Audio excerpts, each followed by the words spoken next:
Alrighty then. Set it for 15 minutes. Let's do a random. Hang on.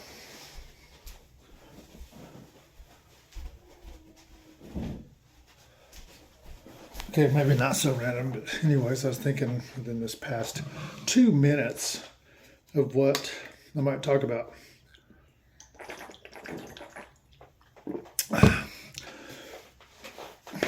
Anyways, today's something really special going on. It's the 80th birthday of Les Brown and his twin brother, of course. But anyways, he's 80 years old. And he's got some serious business to share, I honestly believe. And depending on how he shares it, I don't know.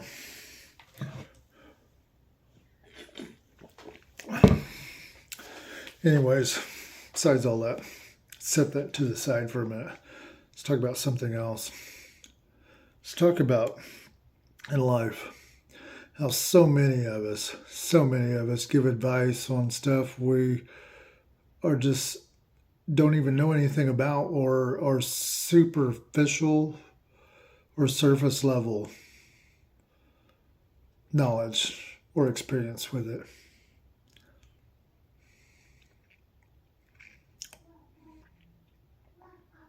Superficial, surface level. But yet so many times we'll do that. We'll accept nutrition advice from someone who is clearly not into health. We'll listen to advice about some miraculous deity, and yet the person knows nothing about miracles, cannot tell you any stories about miracles, has not done any miracles, or has not experienced any miracles.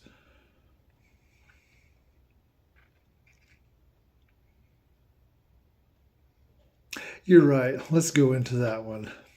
Let's talk about Jesus, my favorite subject. Of course, you know it's not my favorite subject, but it really irks me. We could say, yeah, the Bible's full of analogies and stuff like that. And most of it, like 99.999% of it, should be taken as just metaphorically speaking, or analogies, not as literal. But I don't like looking at it that way. I like thinking literal.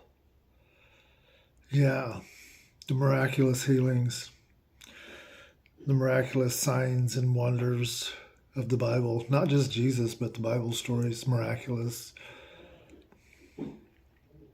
I love those stories so much. I've held very dear to those stories. Check this out. 2 years ago, at the end of 2022, that last full moon, when I decided I was going to try everything that I've tried in the past but didn't work, pretending to spirituality and stuff like that. And I took the Bible. One of those things was I took the Bible that I'd been packing around for 30-something years, had so many underlines and highlights in it and freaking notes and just big old mess. Big old mess. I took that book, that raggedy old Bible, and I tore it apart page by page until it was in one big pile. And I didn't do it all hateful like or anything. Just page by page, I took my life's pictures, memorabilia of everything in my life, all the way from early childhood all the way up. And I put all these things in a large pile on that last full moon of 2022. And I said to myself, I've fully committed that I was going to try differently. And that was also at the last of my drinking too, right there too. And I made a commitment to myself that I was going to look at everything in ways that I've never seen it. I was going to hear things that I've never heard it. I was going to do things in ways I've never done it. I was going to act in ways I've never acted. I was going to feel in ways I've never felt. And just so on and so forth. I mean, just go on and on with that. That'll give you an idea of what I did and what that intention was. So, anyways, after that fire burnt down, I looked at the moon, and it's so beautiful out that night there in Decatur, Arkansas, down at Grand Apartments, off there in that little ravine there where I made that little fire. Just sit there looking at the stars and just breathing, not really thinking about anything, just inhale, exhale. And I felt such a sense of relief that I was letting go of so much. Just such a relief. You have no idea. It was almost as if my body and my mind was like telling me like, oh, thank you, thank you, thank you, thank you. You was holding on to so much unnecessary stuff, weighing you down. Thank you, thank you, thank you. That's what it was like. Now, of course, I don't really recommend that, because there's so many people that are going to look at you weird. They're going to be like, oh my God, you burned all your family pictures and everything? Yeah, I did. Now, that's what it took for me to get a new perspective. That's why I say I don't recommend that, because that might not work for you. You might do something like that, and it just may throw you into a tailspin of something that is unforeseen. But as for me, I am a researcher of the human psyche, and particularly mine, and people's relationships, and I have been for a long time.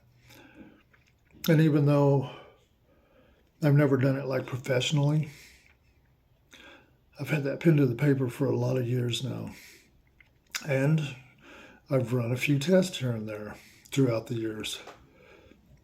And I can say the very first one that started was probably around 25 years ago, I want to say. 25, 26, 27 years ago since I started doing this. So anyways, anymore, I just don't take face value of what people say or what they do, or even myself. I like to put the why to the why to the why. Now, having said that, am I saying, now that we painted that picture and got those feelings coming up about that, go back to the competent, taking advice from people, letting people tell you about health if they're not into health, letting them tell you about carbs or calories, and then you ask them about it and they can't tell you what it is and they can't explain it in simple terms. Or here's a good one. Like I was talking to a diabetic. I'm not going to say the person is too damn funny, but this person, and no, I didn't bust their balls in front of everybody. I try not to do that anymore too much. I try to do that in private. Private. Anyways, they were talking shit about how their A1C numbers were good and everything because they're diabetic and how proud they were. I'm like, explain this A1C scale and stuff and how that medicine works and interacts with your body and what it's doing. And they couldn't explain none of it at all. None. Not even remotely anything. Not even give me a general idea other than they can tell you, well, the number is supposed to be in between this number and in between that number, and that's it. It's like, okay, but you can't tell me nothing about it. Okay, if you trust your doctor and your medicines that much, then I would say My hat's off to you. You have an implicit trust there. That's really good. Now, what's your doctor's first name? Oh, you don't know? That's pretty amazing. But anyways, yeah, I still honestly believe we're at a serious, serious jumping off place of society. There's so many things that could come into play. And the way people are cultured, and the way people have been cultured for the past 10, 15, 20 years, especially since the dawn of the internet and the things on the internet that people consume, has shaped people's minds a certain way, depending on what they're consuming. Because we're all just made up of a bunch of habits and routines, more or less, for the most part, especially men. I think men's subconscious criteria gets really stuck in a rut easier than women. I think women's subconscious criteria, a woman's mind, her subconscious beliefs and criteria, they're more flexible. They're more flexible. They're not as rigid as a man's.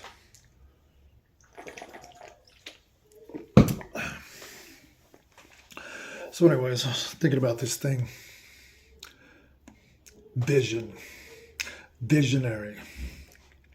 So, none of us want to take advice or listen to anybody who is not at least decently competent in what they're talking about. Okay, now having said that, here's something where you do not have to be competent and you do not have to be good at it. You just have to be a good daydreamer. You have to have a good imagination.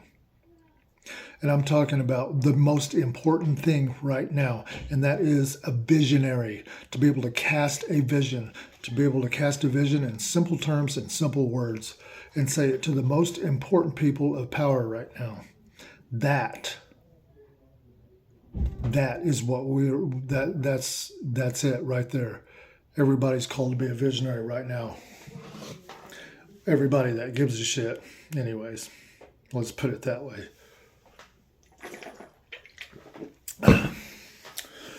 So, cast a vision. What's a visionary? Somebody is a visionary who can daydream something up of what life could be and say it in just a handful of words. Like say, okay, like a good visionary would be able to articulate, like, let's say, an international law that only consists of 3 words. And at surface level of it, and the gist of the whole thing, you could say those 3 words, and even a 5-year-old could understand what you're saying. That is a visionary. And no, you don't have to be competent. And no, you don't have to have a bunch of trophies behind you that shows that you have been a visionary or been good with your imagination or a good daydreamer. No. You don't have to already have some wins under your belt by casting a vision with so-and-so company and CEO, and they made umpteen billion, mazillion, dillion dollars in 5 years or whatever. No. You don't need none of that. You don't need none of that. It's nice, yes. I'm sure it is nice. But to be a visionary, you don't need the credentials. To be a visionary, you just have to cast a vision. You know, like when you was little kids and talking shit with your buddies and everything, you'd be like, hey, it'd be funny if, what if, blah, blah, blah, blah, or what if this was blah, blah, blah, and you get a good laugh and everything, you laugh stuff off, and then you forget about it and you grow up and you never use that imagination muscle again. And you just become what the generation before me called the squares.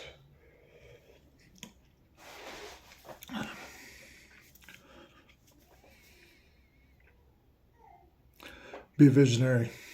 Cast a vision. Cast a vision. Cast a vision. It's like, what do you mean cast a vision? A vision is when you can cast a vision that's going to affect this generation based on what happened with the last generation and what's going on now and what the next generation and the next generation after that, or even a few hundred years or even 1,000 or 2,000 years could happen. If you want to get that ridiculous, that's the visionary.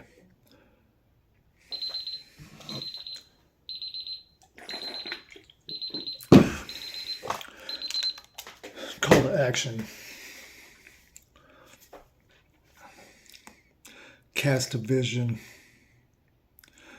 We don't need to be, right now's the time to be a visionary. It really is. Right now's the time to be casting the kind of visions, the kind of dreams that will culture people's mindsets, that will culture their minds and their hearts, that will fit the new era. What's the new era? Here's the new era. Artificial intelligence and robotics. Period. Okay. What's the other part to it? Job loss. Massive, massive job loss. Okay, bam, that's another part to it. That's that's two things. What's the third thing to it? What we will become. What will we do? It's like, well, the economy's collapsed because you got to have people to keep that paper going, keeping that monetary going. It's like you can't have an economic system without that, can you? It's like, yeah, you can. Yeah, you can. It was done years and years ago, like the Cherokee Society. They were just straight up barter and trade. Straight up barter and trade. Didn't matter whether it's commerce, food, commodities, human equity. That's a good one. Yeah, we all still like that now, don't we? What else? Ways of culturing people, methods, systems, culture systems. Those things, who knows? But anyways, a lot of people think, well, it's too early to be daydreaming this stuff. No, it's like, no, it is time. It is time. It is time.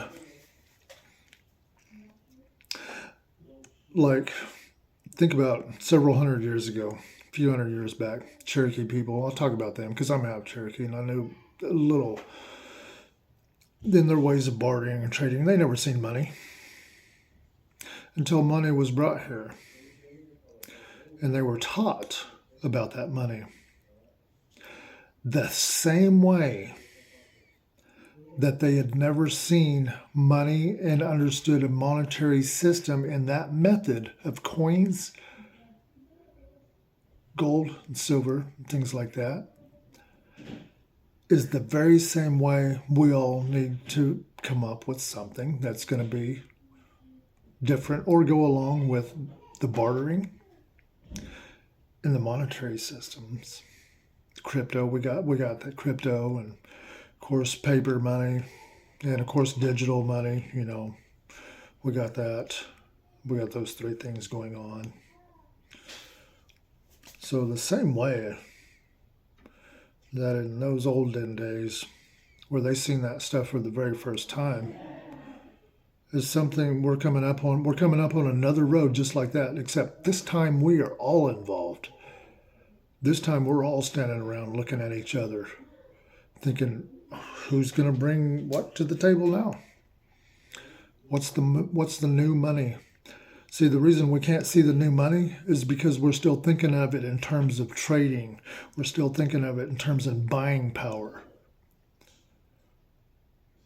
That's why we can't see it. Because we're trying to look for it with those old lenses. We're trying to look for it with the old set of glasses. But those old set of glasses only sees the Bitcoin, the digital currency with credit cards and stuff like that, and paper money and, you know, the silver coins, very little silver in it. See, we're still looking at it like that through those lenses. That's why we can't see it. Anyways, 20 minutes, bam. See you later. See you in the funny papers.